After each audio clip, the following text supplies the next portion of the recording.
जी नाज़रीन, सिंधी न्यूज़ में ख़बरों जो सिलसिलो जारी है। ख़बर शामिल कंदासीं हिंगोरिया खां मोहसिन फयाज़ सोलंकी जी।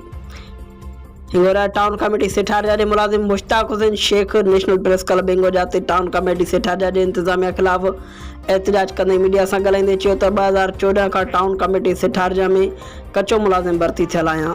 टाउन कमेटी पारां कचनि मुलाज़िमनि खे 12,000 पघार ॾींदी आहे, पर उन पघार मां बि टाउन कमेटी इंतज़ामिया गैर क़ानूनी कटौती करे केतिरनि ई महीननि जूं पघारूं रहियल आहिनि, जंहिं करे मुंहिंजा बच्चा फाका कशी वारी ज़िंदगी गुज़ारण ते मजबूर आहिनि। सिंध हुकूमत उहो ऐलान बि कयो त मज़दूर जी पघार 25,000 हूंदी, पर उन ऐलान ते टाउन कमेटी सेठारिया को बि अमल न कयो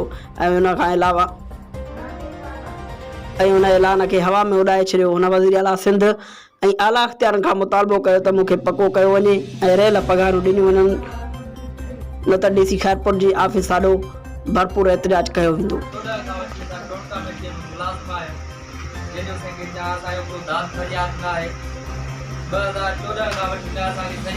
पगार